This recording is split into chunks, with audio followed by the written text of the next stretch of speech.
Ladies and gentlemen, boys and girls, welcome back to another video. Today we're going to be doing a little bit more of an informative video on the UUQ 20mm and 11mm rifle scope mounts. So with no further ado, let's jump into these guys and see what they're all about. So first, let's start off with a little bit of unboxing. Go ahead and open these guys up. As you can see, they're individually packaged because they are two separate items. Here we have the 20mm scope mounts. Go ahead and take these out of plastic, set those aside for a second.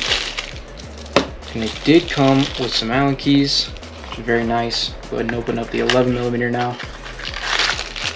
Set that aside. Same thing, same type of style, and another Allen wrench. So let's go ahead and talk about the overall quality and build of these UUQ optic brackets. So as you can see here, you have some nice branding up top. It's black anodized. It's made out of some very good aircraft grade aluminum. As you can see here, you have your nuts and your screws for adjustments. There, that's the 11mm, and here's the 20mm.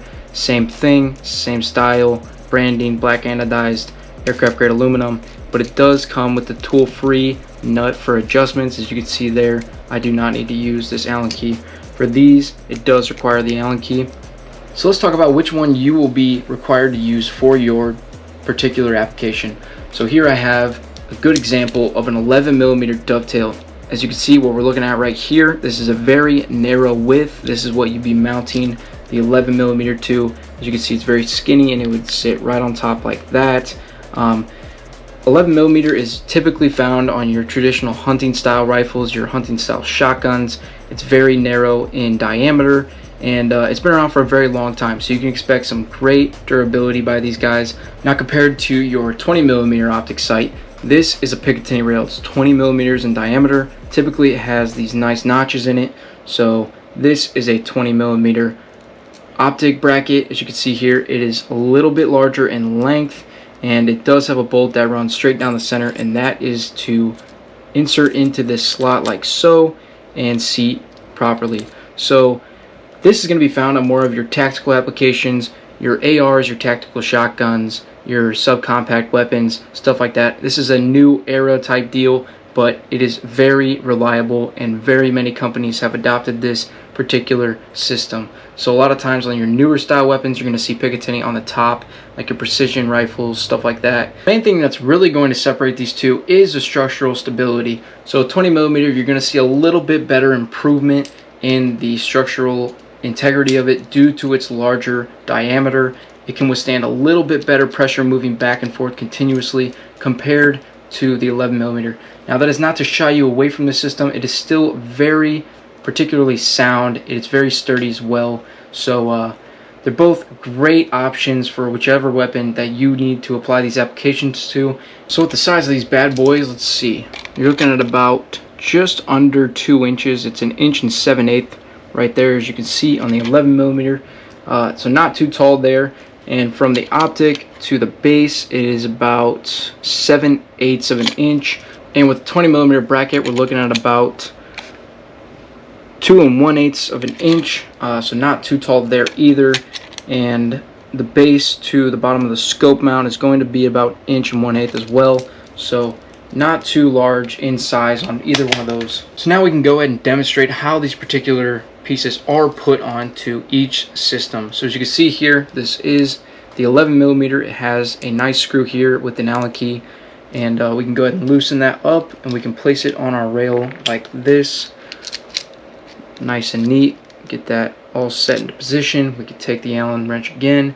We can go ahead and tighten that back down like so till it's nice and tight. And as you can see, that is not moving, that is not going anywhere. And for the top, it's the same type of deal. You can go ahead and unloosen both of these screws, and they'll come out, and then you pop the top off like so. With the 20mm, we go ahead and place this. The screw lines up right in any of these notches. You place it wherever you so desire. And this one does not require an Allen key for tightening it down. You can go ahead and just tighten it straight back down. You can see that it's not moving, not going, well, it is now, but now you can see it's not moving, not going anywhere. And I will show you guys how this top does work. So it's single ply, 1 piece, 2 screws. Go ahead and take each individual screw out like so. Just unloosen them, come right out. Then we can pop this top straight off. You can go ahead and insert your optic right down in this ridge right here. And same thing to put it back on. Just put these screws right back in position. So here we have my Citadel tracker. This is going to be for the installment purposes. We're going to be using this to show how each is mounted in each application. So with this, I just mounted this up temporarily. We can go ahead and seat this right where we need it to be, and go ahead and same thing, just tighten it right back down into place till it's nice and snug right where we want it, and that's not going anywhere. Same thing with this. As you can see here, this is what you'll see on most modern weapons, Picatinny style. Go ahead and drop that right into place. It's nice and tight right on there. Go ahead and tighten it up, and that is on, not going anywhere. Well guys, that's going to go ahead and do it for today's video. I hope you found it super informative and you got the answers you were looking for. As I had mentioned, 11mm more of your traditional style rifles and shotguns. Your 20mm is going to be more of your Picatinny, your tactical accessories, so on and so forth. So I'll leave a link down below to UUQ's website where you can go ahead and pick either one of these bad boys up. And thank you, UUQ, for sending these bad boys out to me. And thank you, my lovely subscribers, for watching all the way to the end of the video. I hope you enjoyed today's content. And as always, I will catch you guys next time.